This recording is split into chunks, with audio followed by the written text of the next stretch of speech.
I used to be a huge skeptic when it came to anything spiritual. I was brought up Protestant Christian. I went to a Protestant elementary school where I got a Bible in 5th grade and attempted to read it. And I just graduated from a Catholic university with my teaching degree. And though all of these Christian influences were in my life, it never really felt truthful to me. When I first came into contact with astrology and tarot, a whole new world opened up to me. Finally, something that actually resonated with me. I went from a miserable, insecure, repressed person to someone who feels enlightened, happy, and actually confident. Yet there is so much criticism towards the spiritual path, and one video in particular made me motivated to make this video. Hi, I'm Ruby and I'm here to help you elevate your tarot practice through my tarot chats and deck reviews.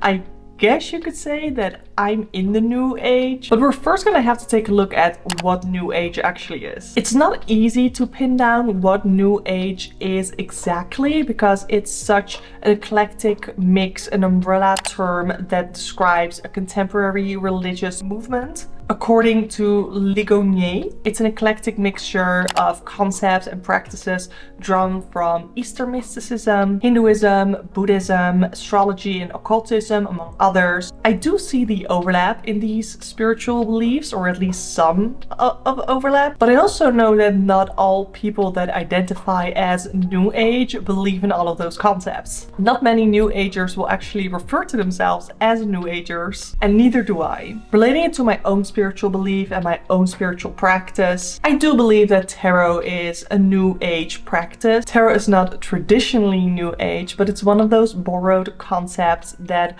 had the opportunity to really grow as the New Age movement grew as well. I don't think that all New Agers practice tarot, and I don't think that all tarot readers are New Agers. Even the main beliefs that Ligonier describes won't really resonate with everyone within the New Age. Those being cosmological determination, basically highly believing in astrology, monistic energy, meaning that you believe that there is divine energy inherent in every part of the universe, and self-deification, which they describe as a teaching that we have everything in ourselves necessary to achieve fulfillment. Now, I feel that those two aren't really the same. Of course, this is a Christian source. So then the article goes into why people believe in this form of false teaching, citing the Bible. I much prefer what Wikipedia writes about New Age, where they emphasize that it's more of a spiritual belief that is indeed eclectic and that it represents a reaction to the dominant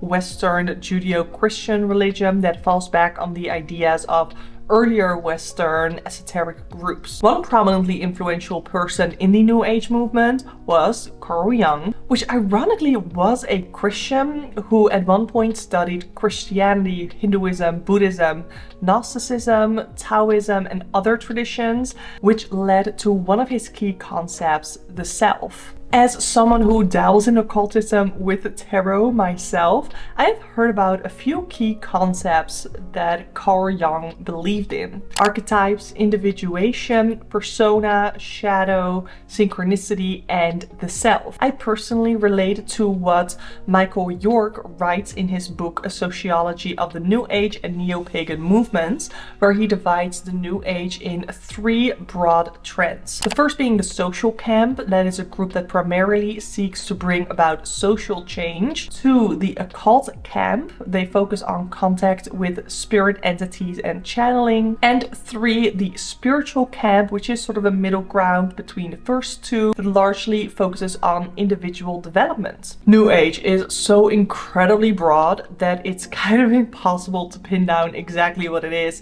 So the criticism that we hear from other religious groups are kind of hard to take seriously. There's also some overlap between New Age and Christianity, which is ironic because New Age started as a counter, an alternative to Christianity. Concepts like destiny, prayer, and angels we all know from Christianity, but they also have a place within New Age. Plus, I have seen plenty of Christians that don't believe in modern science and will dabble in holistic medicine, which is also quite big within the New Age. I don't think that it is a secret overall. Christians don't believe in New Age spirituality. And there will be plenty of Christians who don't care that there are people that have different spiritual and religious beliefs than they have. They will be happy and content within their own beliefs and just leave other people alone. But there are always people who feel so righteous and honestly, I think incredibly self-conscious about their own religious beliefs that they feel like they should put theirs onto everyone else. Whether it is Brittany Dawn talking about how yoga invites in demons, or Danny J, who is a YouTube strategist that I followed for channel tips, who went from Christianity to New Age back to Christianity to warn you of the dangers of New Age. When I had demons around me,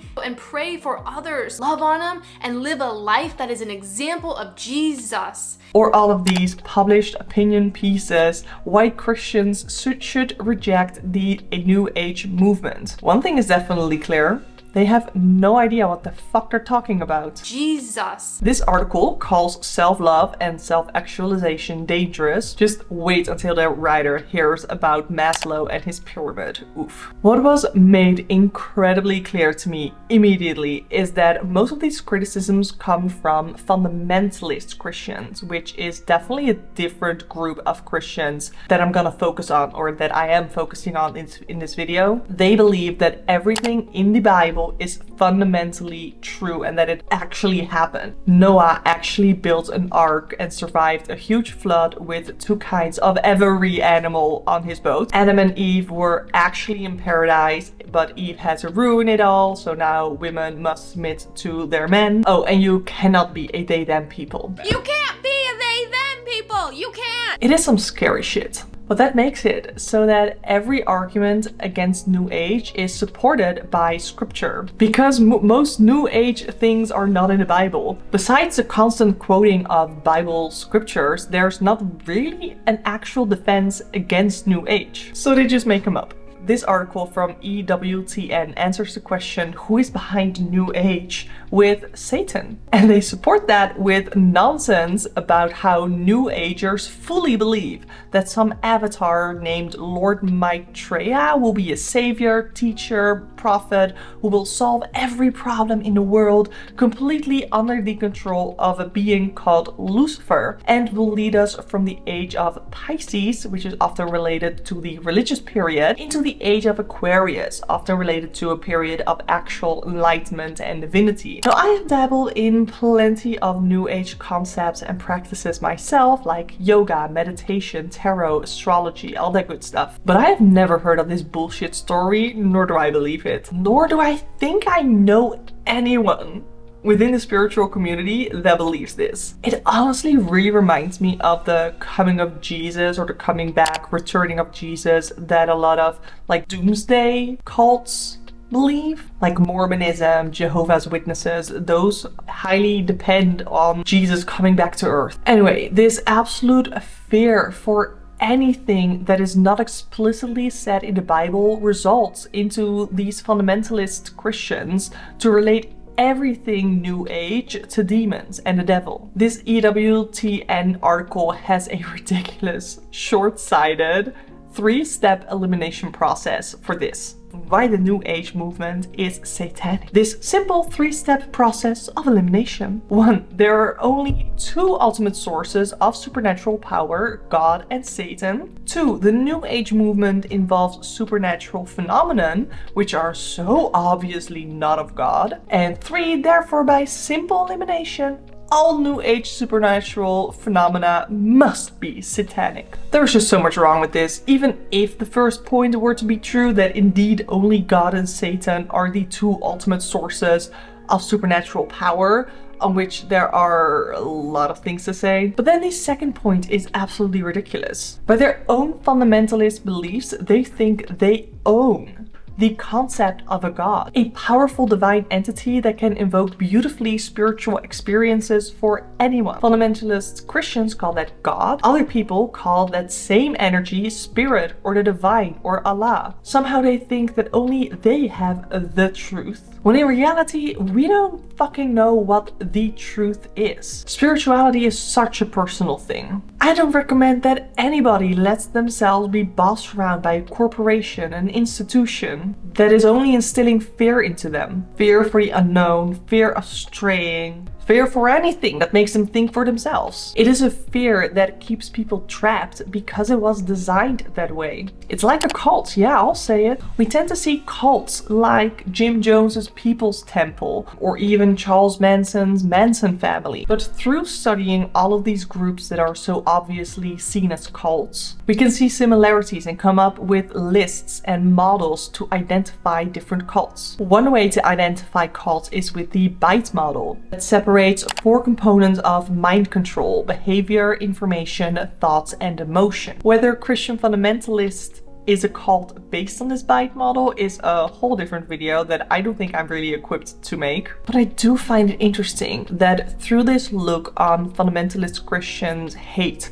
for New Age, we see that there is a definite attempt to control the information that is consumed and what they're supposed to think based on the articles that we read today alone. There's something to be said about emotional control as well, with all the fear that they're instilling. Now, there could totally be New Age groups that could fill up all of the parts within the BITE model. I am sure that there are. The Kundalini yoga guru Yogi Bhajan, I think is called, is definitely an example of this. You will find cults within any spiritual belief system, because besides political cults, educational cults, commercial cults, there's of course the religious cults, which we are probably most familiar with, and you can find them within any religious belief. However, I am personally of the opinion that I think the concepts within New Age don't easily lend themselves to cultish behavior, with the idea of live and let live, light and love, and self-actualization. I think it's much harder to control someone's every part. When it comes to my response to Brittany Dawn, Danny J, and the writers of these bullshit articles, all I have to say is that you really don't know what you're talking about. Many of these people lean towards the extreme and they don't have any balance in their life. Danny J went from one extreme group within the New Age to another extreme group in Christianity. Both Danny and Brittany talk manically